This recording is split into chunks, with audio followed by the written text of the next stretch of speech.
शास्त्र कहता है, देहो देवालयम प्रोक्तम आत्मा देवा सनातनः त्याजेद ज्ञान निर्माल्यम सोहम भावेन पूजयेत। अभी हमारा घाणेकर जी की ओर ध्यान है और हम आपको आमंत्रित करते हैं कि आप भी अपने सुविचार हमारे सामने रखें। तालियों से हम उनका स्वागत करेंगे।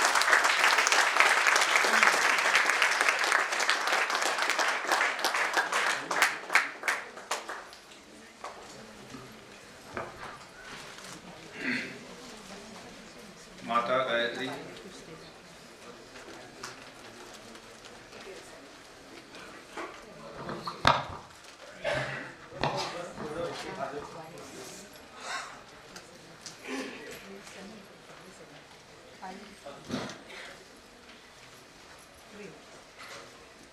माता गायत्री और परम पूज्य हठयोगी श्री निकम जी को प्रणाम करते हुए यहाँ उपस्थित डॉक्टर गदरे जी, मंच पर उपस्थित डॉक्टर उटी जी, प्रिंसिपल मैडम और सभी सेवक सेविकाएं गोरेगांव मलाड इत्यादि शाखा की, और आप सभी सेवक और सेविकाएं और साधक और साधिकाओं को मेरा हार्दिक प्रणाम। मैं कुछ अभी नया इतना इन्होंने दिया है कि जैसे बोलते हैं ना कि पूरा यहाँ तक भर गया है, अभी कुछ अंदर आने की जगह नहीं है। तो सिर्फ 2-3 चीज़ें मुझे यहाँ जो मेरा अनुभव है और एक दो और चीज़ें मुझे आज बतानी। हम यहाँ इकट्ठा हुए हैं वास्तविक 25वीं बैच, ये दोनों ही शाखाओं की पूर्ण हो गई है। तो मैं अभिनंदन देना चाहूँगा सबसे पहले डॉक्टर साहब, डॉक्टर गदरे जी, और मुझे थोड़ा कुछ बोलना है तो बाद में बोलता हूँ अभी, और श्री राव सर जिनका भी दोनों शाखाओं में आगे बढ़ने में बहुत कंट्रीब्यूशन है। हमारे यहाँ के संचालक अभी लक्ष्मीकांत जी वहाँ ध्यान दे रहे हैं, और हमारे लोहार जी, इन सभी का मैं अभिनंदन करूँगा। बहुत बार मैं दोनों ही शाखाओं में बीच बीच में आया हूँ, कोई सर्टिफिकेट के लिए या कोई विषय के लिए, तो बड़ी लगन से सभी सेवक सेविकाएँ सेवा दे रहे हैं, और इसका ही परिणाम है कि 25 बैच ये दोनों शाखाओं ने पूर्ण की है। एक भाग हो गया। अभी इससे बड़ा जो बड़ी बात मुझे और करनी है, डॉक्टर साहब ने, गदरे जी ने यहाँ उल्लेख किया और हमारा इंट्रोडक्शन किया, लेकिन आप सभी को ये जानना जरूरी है कि ये जो शाखा है हमारी, कौन सी, डीजी खेतान, वास्तविक मैं नहीं मानता ये 25वीं बैच है। डीजी खेतान एक ऐसे कहूंगा कि उसकी जो स्रोत है, उसका मुख्य स्रोत वो है हमारी गोरेगांव की पाटकर शाखा। और भली पाटकर शाखा जो है हमारी बोरीवली से यहाँ आई, और डॉक्टर साहब ने और वैनी जी ने मिलकर वो शाखा शुरू की थी गोरेगांव में अपने पेरेंट टीचर एसोसिएशन के माध्यम से 1988 में। तो मैंने सर को विनती की है अभी कि आप ये 25 की गिनती छोड़ो, उल्टी गिनती चालू करो, 88 साल से कितनी बैच हुई है उसका एक हिसाब करके एक इससे भी भव्य कार्यक्रम करना है, और उसमें हम जितने साधक साधिका, मैं भी वही का साधक हूँ गोरेगांव का, उन्हीं के हाथ से मैंने शिक्षा प्राप्त की है। हमारे सफरे जी है मेरे पहले शिक्षक, मेरे पहले बैच, उनसे शुरुआत की। तो ऐसे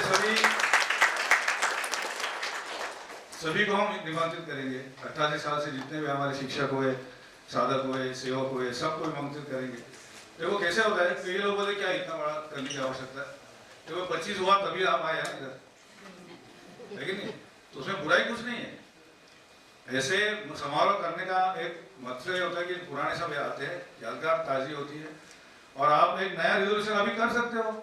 जैसे अभी किसी ने कहा रिजोल्यूशन है ये वो, क्या रिजोल्यूशन करेंगे कि हम जो योग से जुड़ने वाले हैं, एक नए बैच में फिर से एडमिशन ले लो और 10 जन को लेके आओ। ऐसा रिजोल्यूशन करके आप ये इस वर्ष की शुरुआत कीजिए।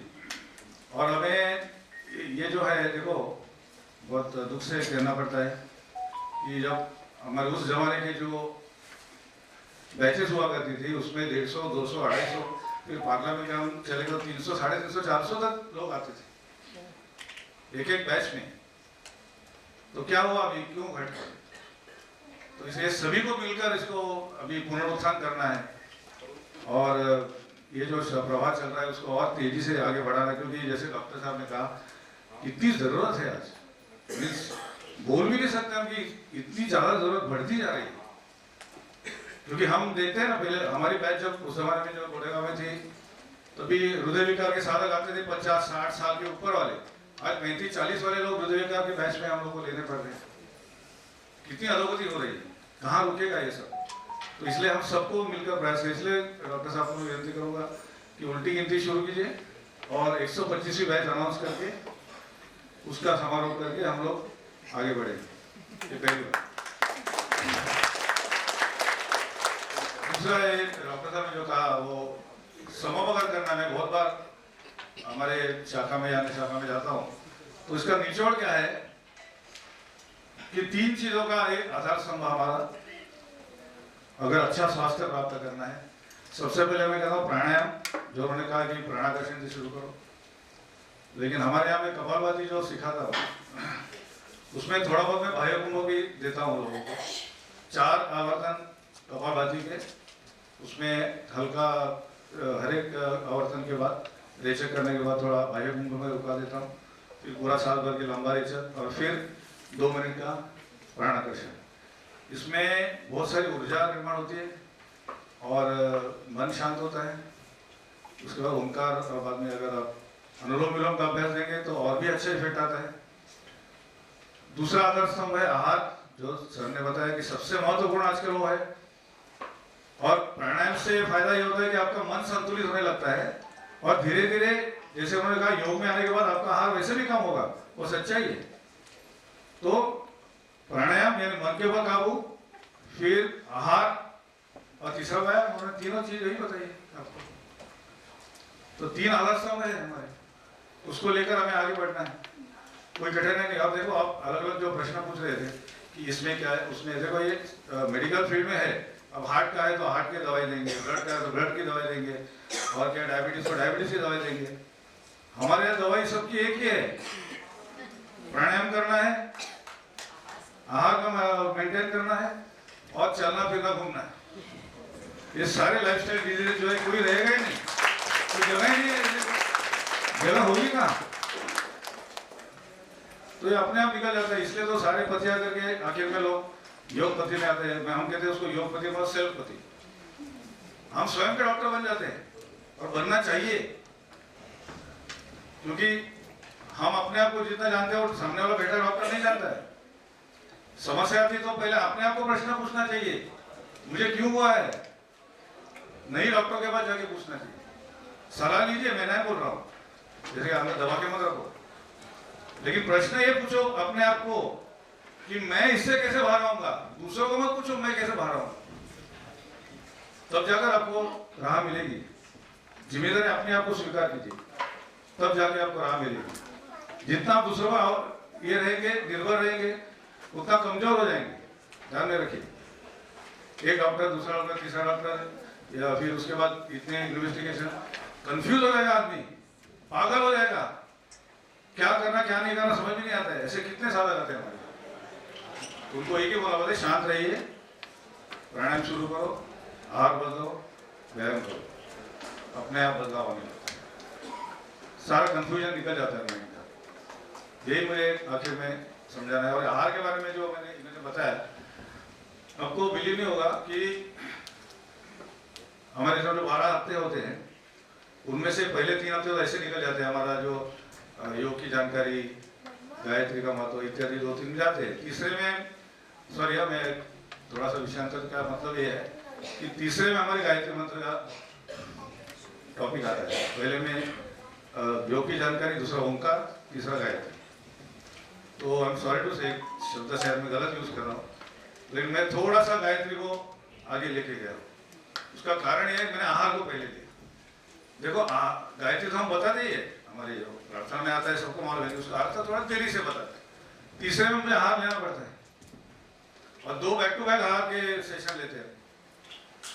और बोलने के बाद भी अभी डॉक्टर साहब ने कहा कि ऐसा ऐसा फॉलो करना है, तो हर एक को हमको बोलना पड़ता है कि, और लगभग 2 से 3 फॉलो लेने पड़ते हैं, तब जाके वो आदमी आहार का सचमुच पालन करता है। फिर भी थोड़ा कमजोर इधर उधर होता ही है, एक बार उसको बोलने से नहीं पता चलता है। दूसरे हफ्ते उसको बोले कि मैं डाइट लिख के दिया, आपको क्या दिया? सर वो क्या है, वो थोड़ा थोड़ा चालू किया है। तो मैंने बोला थोड़ा थोड़ा का कोई मतलब नहीं है, या तो चालू किया नहीं तो नहीं चालू किया। तो 3 हफ्ते लगते हैं फॉलो करने को, तब जाके तीसरे हफ्ते में बोलता है कि चलो कुछ तो कर रहा है। इतना समय देना पड़ता है हर एक साधक को। इसलिए मैं सेवक जो यहाँ उपस्थित है उनको ये बताऊंगा, ये जो सर आज डॉक्टर अभी जी ने जो ध्यान दिया है हमें, वो हमें पहले ग्रहण करना है, उसका अभ्यास हमें करना है, और फिर वो साधक के सामने बैठकर 1 to 1 चर्चा, बहुत जो मतलब जो कॉम्प्लिकेटेड केसेस है उसमें बोल रहा हूँ, हर एक को नहीं, हर एक को इतना बैठ नहीं सकते, कॉम्प्लिकेटेड 5-6 केसेस आते हैं हमारे पास, 1 to 1 बैठ के आधा घंटा बात करनी पड़ती है, तब जाके उनको थोड़ा समझ में आता है और फिर उनको राहत मिलती है। तो ये सेवकों में थोड़ा सा ये बदलाव आना जरूरी है। चलो, तो इतना ही मुझे कहना था, और फिर से एक बार सभी का अभिनंदन कि इतना अच्छा कार्यक्रम का आयोजन किया, और सब हमने इतना अच्छा प्रतिसाद दिया, ये सबसे बढ़कर इतने 25 बैच में आप इतने लोग साथ में आए हैं, यही दर्शाता है कि ये दोनों ही चारों शाखाओं का भविष्य उज्जवल है, और अच्छे ज़्यादा मात्रा में अभी साधक आने लगेंगे। आप भी दोबारा आइए, रिफ्रेश कर लिए, और ये सिलसिला ऐसा बढ़ते रहेगा। ऐसे माँ के चरण में प्रार्थना करते हैं। हरि ओम।